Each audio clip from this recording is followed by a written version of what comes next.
Hello, great people. Nigeria celebrates 26 years of unbroken democracy. To mark this achievement, President Bola Tinubu, in a first of his kind manner, addressed the national lawmakers comprising the Senate and the House of Representatives. The president stood for about 41 minutes and he raised a lot of issues covering different sectors of the Nigerian polity. On this episode with your short plug, Dr. Omosholadeji, we'll be reviewing the statement of the president, we'll be giving kudos to him where necessary, and we'll be giving him knocks where necessary. Then we'll be dissecting the associated issues and the way forward for Nigeria's democracy. But before I go into the analysis of the president's statement, let me leave you to watch a video because the president has a message for his supporters, and that message I find it very important to share with you. Let me leave you to watch this video, then we come back for some great discussion. Let's watch it. No one should bear the brunt of injustice for merely writing a bad report about me or called me names. Democracy requires a fair degree of tolerance for harsh words and stinging insults, particularly when they are pained because of their losses. Call me any name. I'm not here to make you happy politically. And I will still call upon democracy to defend your right to do so.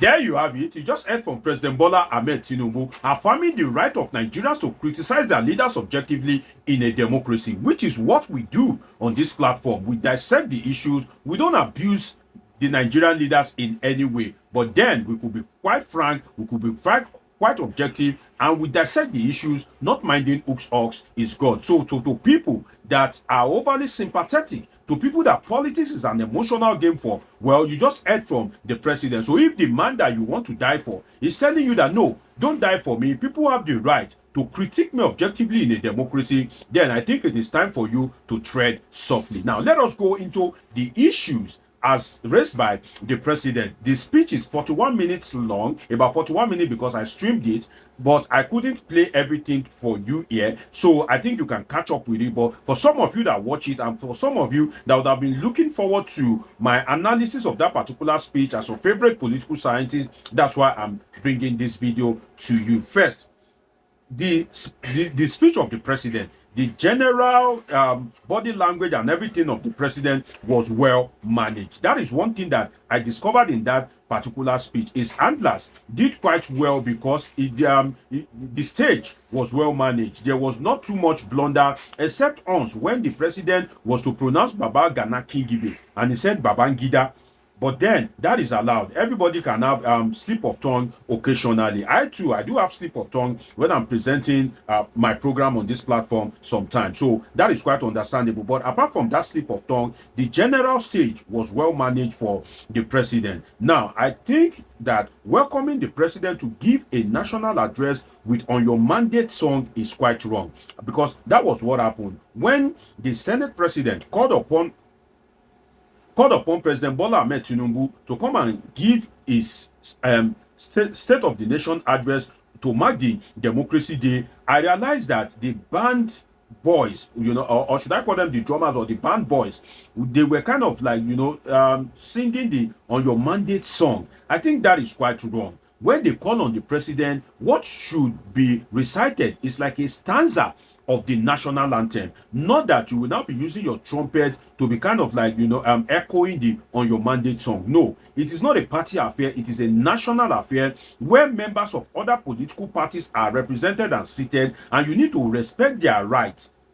So they definitely singing On Your Mandate, I think, is quite wrong. So I think the handlers of the president needs to look into that. Then the president assured that Nigeria would not be a one-party state. I think kudos to the president in this regard for assuring Nigerians that, Nigeria won't be a one-party state. And I find that a bit kind of like interesting in the sense that the suspicion has been high because people are moving from the PDP and Labour Party to the APC en masse, both lawmakers and executive, including governors and other party faithful. So the president coming out to reassure Nigerians and of course the world that Nigeria won't be a one-party state, I think that is quite commendable on the part of the president. But then again, what he's saying, is he walking the talk? That's another thing. because there have been accusations that the president's party is using fraud cases and political witch hunt to lure some of these people into the APC. So the big question is that will the president walk the talk? And that will come to light in the days ahead. But at least, even if it is for the show of it, the president coming out to assure Nigerians and the world that Nigeria won't be a one-party state. I'm not interested in Nigeria being a one-party state. I think that is commendable. But it is not left for him to walk the talk. But he made a statement that I found a bit displeasing, which is that he said it is indeed a pleasure to witness you in such a disarray. That statement was referring to the crisis in the political parties. The Labour Party has been in crisis, the PDP has been in crisis, and these are the two major political parties that can unseat him in 2027. So he made a statement that it is indeed a pleasure to witness you in disarray. I think for me, that leaves much to be desired on the part of the president, because while addressing the members of the National Assembly, I think it is not too okay to say, oh, it is a pleasure to witness their party in disarray. I think that the president should have said, well, there are crises in the other political parties, which I think would be resolved soon, and I encourage the political parties to make the platform credible for their people in terms of rule of law, in terms of equity, in terms of internal democracy, and in terms of respecting the rights of the contestant. These are some of the things that if the president has said, he could have been very matured and I could have given him a round of applause. But for you as a president, while giving a State of the Nation address, to now say it is your pleasure to witness other political parties in disarray, even if it is your pleasure, you are not supposed to come out and say it openly that it is your pleasure. That means that you are happy, you are rejoicing, you are satisfied that the other political parties are in disarray. I think the president should have just said that, oh, well, I wish the party the best of luck, and I want you guys to put your house in order so that we can have a good contest in 2027, because we are sure in the All Progressive Congress that we have improved the life of Nigerians, and we are rest assured that Nigerians will reward us with their vote. So I encourage all political parties to put their house in order so that we can go to the Nigerian people for a referendum in 2027, and that will be a true strength of my credibility before the Nigerian people. What a presidential speech, what do you think? I think if the president has said that, it is more presidential than for you to say it is indeed a pleasure to witness you in such a disarray. Now, another thing that I noticed is that in order of importance, the president should have spoken about his achievement first and national issues before delving into politics. When he kind of like pay homage to the dignitaries present, he almost immediately went into political discussion. I find that a bit displeasing, in the sense that Nigerians, if they are watching you, they are watching you with high hopes. They are watching you with high hopes. Some of them are not interested in what you want to say about politics. What they are interested in is how your renewed hope will be achieved and how your government will provide succor for them. So I think that the president should have used the opportunity of his speech to speak about his achievement and national issues. Then at the end of it, he can now speak about politics, both inter-party and intra-party politics. But for him to pick that first, I find that a bit kind of illogical from the handlers of the president. And another thing that I found a bit kind of like abysmal in the president's speech is that the president made a statement that when he was talking about the achievement of his government, he said Naira exchange rate have stabilized.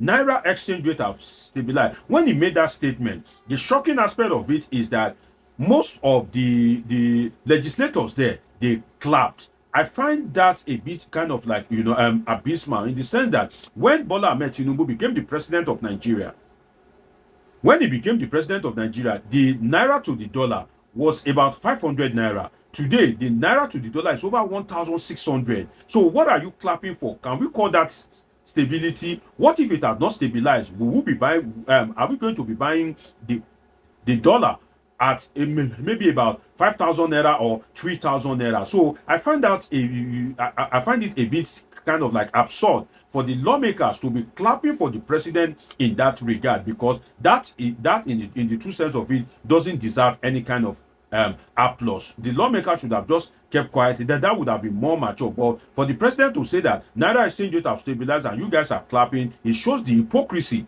both on the part of the president and from the lawmakers. And the president also made a statement.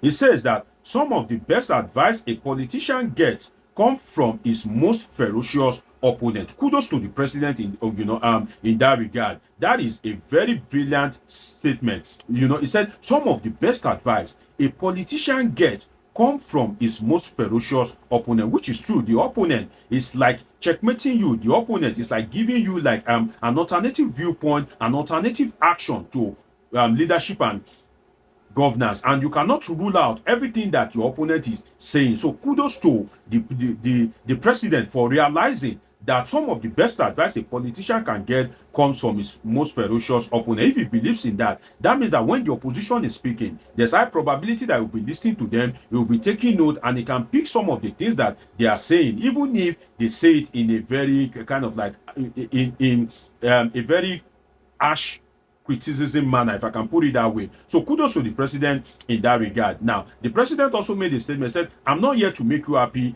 politically. I think the president shouldn't have made that statement in the sense that you are here to make us happy politically. If you give us electoral reform, it is politics as well. You have made us happy politically. If you kind of like ratify electronic voting, electronic transmission of results, you have made us happy politically. So the president is wrong in my own view for saying he's not here to make us happy politically. Then kudos to the president for the national honors. He gave Humphrey Nwosu a national honor of CON. He made Wale Soyinka GCON, Ken Saro-Wiwa CON, and the Ogoni A, the people that were killed alongside Ken Saro-Wiwa, he awarded them OON posthumously. So kudos to the president in that regard, particularly that of Humphrey Nwosu, because the Southeast, our Southeast brethren have been clamoring that Humphrey Nwosu should be immortalized. So kudos to the president for at least honoring him posthumously. Now, for you that don't know the meaning of some of these